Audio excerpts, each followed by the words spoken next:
जिस तरीके से हमने सुना अभी पहले डिस्कशन में, आपने भी अपना एक इंसिडेंट बताया, वो उसके बारे में कुछ बताइए। बता तो दिया मैंने आपको और इससे ज़्यादा क्या बताऊँगी। आई मीन जैसे कि मतलब जो और भी वुमेन्स जो हैं, लड़कियां जो नहीं कह पाती, जो रिएक्ट नहीं कर पाती हैं, उनके लिए क्या मैसेज देना चाहेंगे, उनके लिए क्या कहना चाहेंगे? देखिए, किसी के लिए भी आसान नहीं होता है और ये मैंने एज शी सेड कि चैरिटी बिगिंस एट होम। ये सब चीज़ें घर पे घटनाएं घटती हैं, चाहे आप लड़का हो या लड़की हो।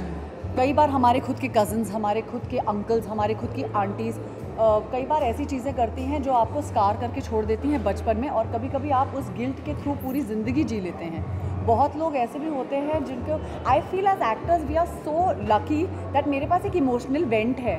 मतलब जब मैं स्टेज पे जाती हूँ तो मेरे लिए एक इमोशनल सीन है, तो अगर मान लीजिए मेरे पास कोई ऐसी इमोशनल मेमोरी है जिसको मैं सोच के I can do that scene, it's really I feel blessed that I have a place I can vent it out. Imagine आप एक ऐसे प्रोफेशन में हैं जहाँ पर आप कोई अपना इमोशन ही नहीं दिखा सकते हैं। So how does it feel to be like that? I really tell you कि it's been a true blessing for me that मैं इतनी बार किसी कोई ऐसा सीन कर रही हूँ जहाँ पर मुझे like I have to be an emotional wreck and I go back to a memory which has made me feel so bad about myself और सो बैड अबाउट कि ये मेरे साथ ऐसा क्यों हुआ। बट मैंने उसको सोच के I did that scene and I think somewhere I vented it out.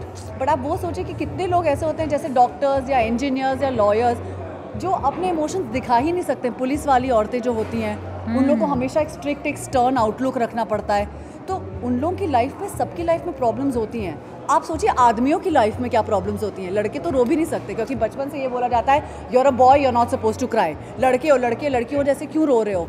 तो क्योंकि मेरा 2 साल का नेफ्यू है, तो अब हम लोग ने उसको वो बोलना ही बंद कर दिया। हम लोग उसको बोलते ही नहीं है वो, because somewhere we are aware that we should not say things like don't cry. अब उसको आंसू आ रहे हैं तो वो रोएगा, बच्चा है वो।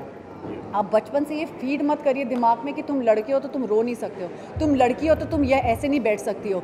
आई think a human being should be allowed to be free from their childhood and I think that's what I have learned through all my experiences and I hope I can just continue to do this with the younger generation and the generations to come.